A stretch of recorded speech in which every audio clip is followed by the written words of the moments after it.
countdown is on for President Bongbong Marcos' second State of the Nation address, with security already beefed up around the Batasang Pambansa. We'll check on the latest track of Tropical Depression Egay, which PAGASA expects to remain offshore but could intensify in a few days. The Filipinas show the world their grit and passion as they make their historic debut at the FIFA Women's World Cup.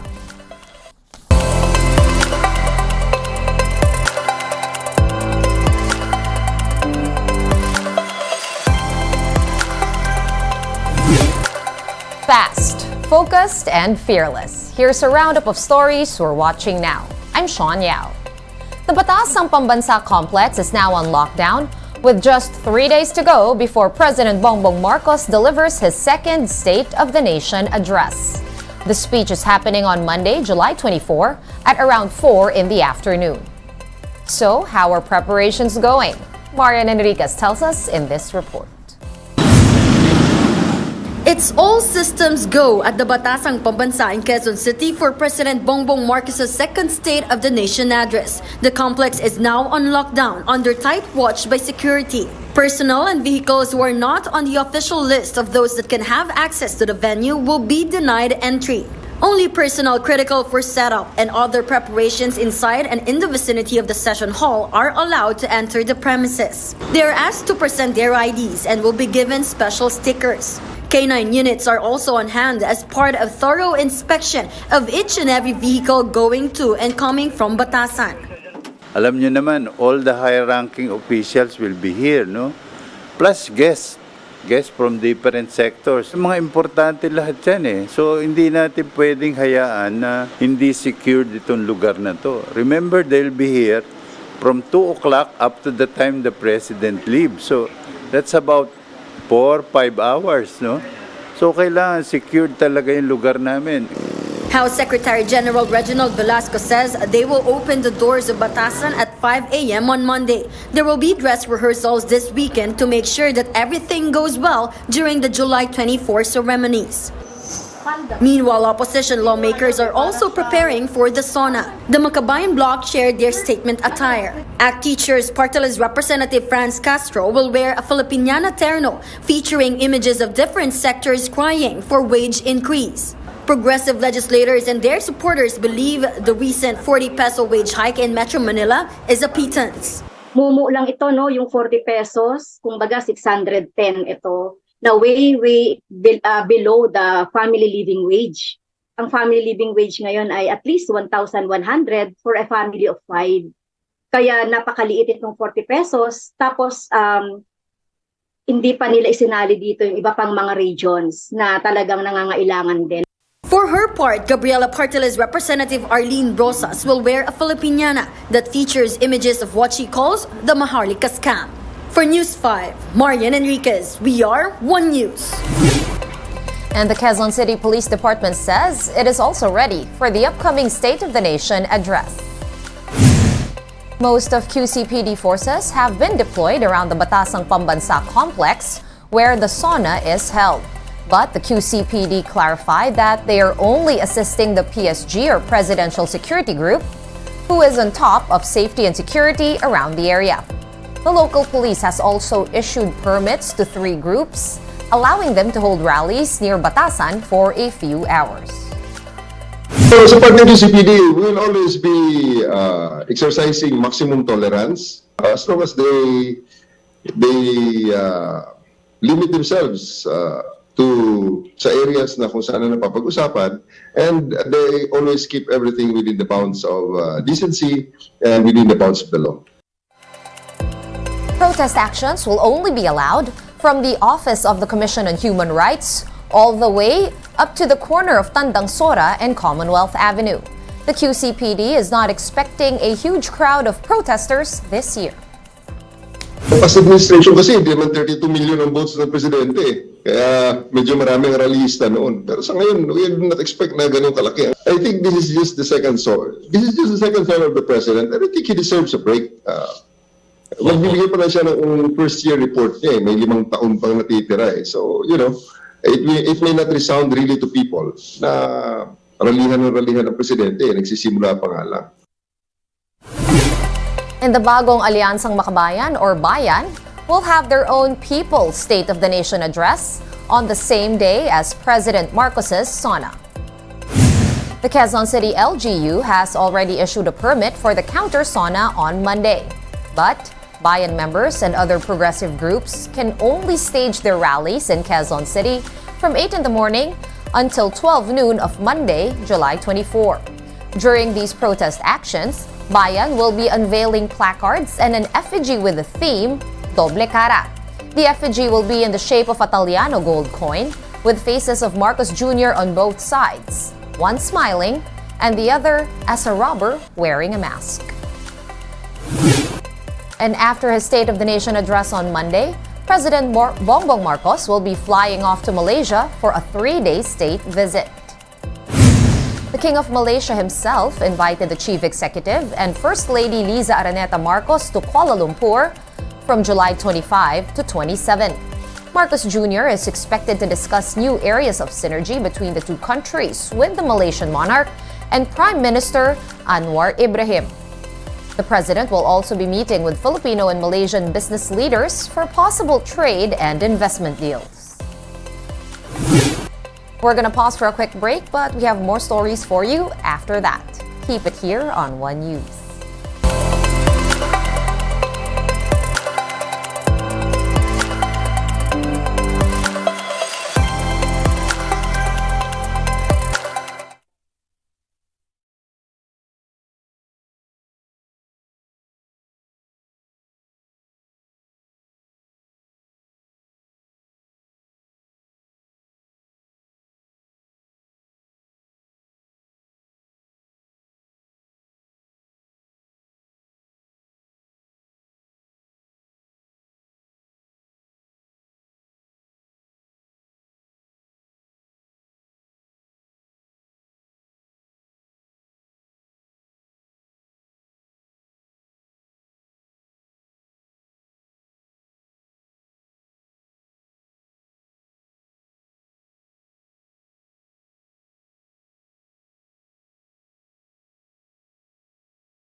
You're still watching One News Now. I'm Sean Yao.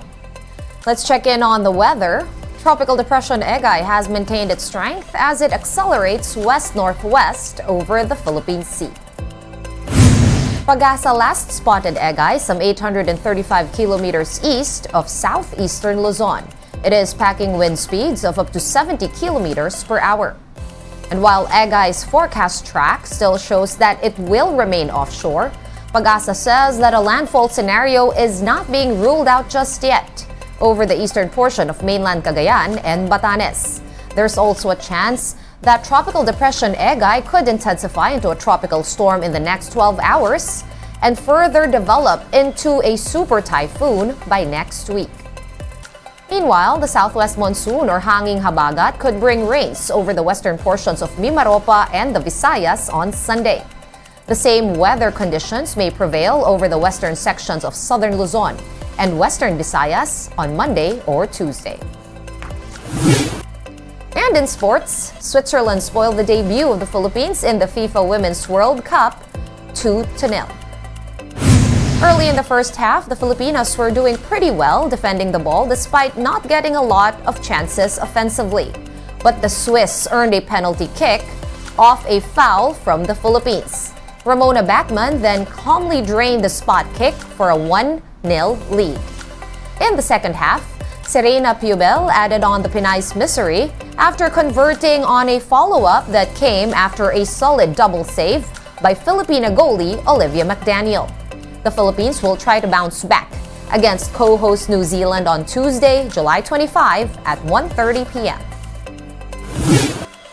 And back here at home, here's what you can expect from One News as we cover the second State of the Nation address of President Bongbong Marcos. Let's watch this.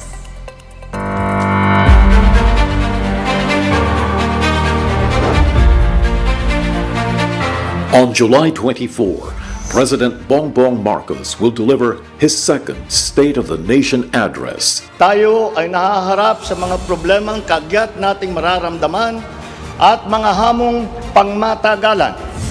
How did the Marcos administration fare in its first year in office? What's the plan for the economy, education, health, and national security? But we have and we will continue to find solutions. Look back. Look forward. The men and women of One News and One PH in full force bring you a blow-by-blow account of this historic event. Seasoned journalists and experts on the economy and politics will help flesh out the President's report. This is the SONA 2023 special coverage. Monday, July 24 at 2 p.m. Catch it only here on One News. All sides, all the time. More updates on preparations for the President's second State of the Nation address later at 8 p.m. on The Big Story. We'll see you then. Meantime, have a great weekend ahead. I'm Sean Yao. We are One News, all sides, all the time.